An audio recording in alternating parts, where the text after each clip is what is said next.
Hey, what is up, everybody? This is Stevie Breach coming to you here today. I will apologize in advance for the probably wind getting picked up in this video, but fuck it. I'm on vacation. I'm walking down the beach to start my day. We haven't made a video in a little bit. I know I planned on making some videos before I left for vacation, but it didn't happen. The last video I made was on the breakup of Enzo and Kaz. I wanted to do this video in advance for Monday Night Raw. Coming up next week, the 3rd of July, it's going to be the return of John Cena. We'd already hyped up the return of John Cena to SmackDown on the 4th of July, but I guess now they're doing an angle where John Cena is a free agent. Would make a lot more sense if they did this before the brand split last year, but John Cena was selected sort of as, honestly, a little bit of a later pick than I thought he was going to be, but was a big part of the SmackDown brand. Having really good matches against AJ Styles, and being a real big help to SmackDown. When you looked at the brand split when John Cena was around and when John Cena wasn't around, you could definitely show that there was a decline in ticket sales on house shows and things like that. But now it looks like they want to put Cena on both shows. It reminds me a little bit about when they were going to do the brand split back in 2001, maybe 2002, when they did the very first one.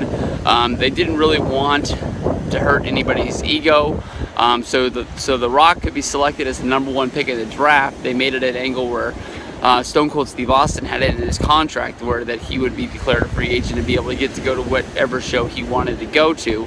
I guess they didn't have any common sense to make you want to think, you know, how did Stone Cold Steve Austin know to put this in his contract that there was going to be a brand split with the draft someday? But I guess it makes sense that WWE knows that John Cena is their biggest prize. He is the guy that brings people to the dance. You know, they want to stick him on Raw every once in a while. People are jumping the gun, thinking this is going to be leading into Roman Reigns versus John Cena WrestleMania match at WrestleMania 34.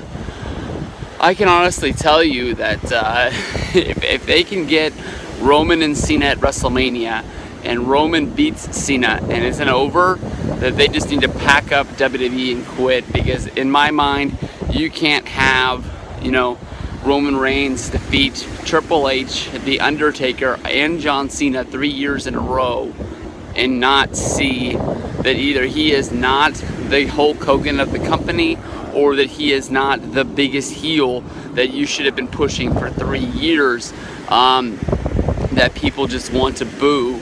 And if they still want to buy the guy's t-shirt on the way out the door, I think you should. Hey, pay! Here's the good one right here. But, you know, I'm not sure. I guess that, you know, the weekend of the 4th of July, it's going to be, you know, probably hard to bring in some viewers because the people are going to be on vacation. Some people are going to be doing, you know, this, that, and the other. I can understand the 4th of July being a real bad week for SmackDown.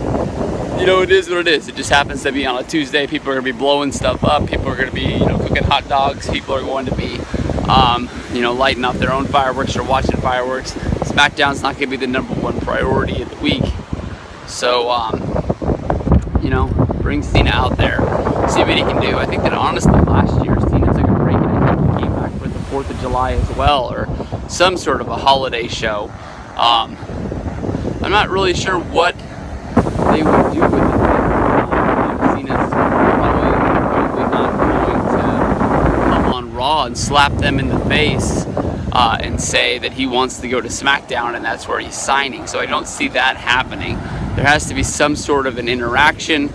He's going to be on SmackDown as well, so more than likely I see them sort of teasing this out throughout the summer. Maybe Cena could appear on both brands' pay-per-views. And give them a little bit of a boost that way. I'm not saying that John Cena is going to make me want to tune in to pay-per-views each and every, no, they're not each and every week, they're every other week. But I can honestly tell you I haven't watched one in a while. I was hoping to watch the Money in the Bank matches that I wanted to watch sometime while I'm here on my vacation, especially with next week having another women's Money in the Bank ladder match coming up to sort of reveal who the real Money in the Bank winner is. But we'll have to see. Cena coming there. I don't really know who isn't tied up with something, but I would love to see Cena and AJ, you know, Cena and Owens sort of interact again. So there's a lot of different scenarios that could play out. So I'm looking forward to it, and we'll have to see what goes down. Peace out.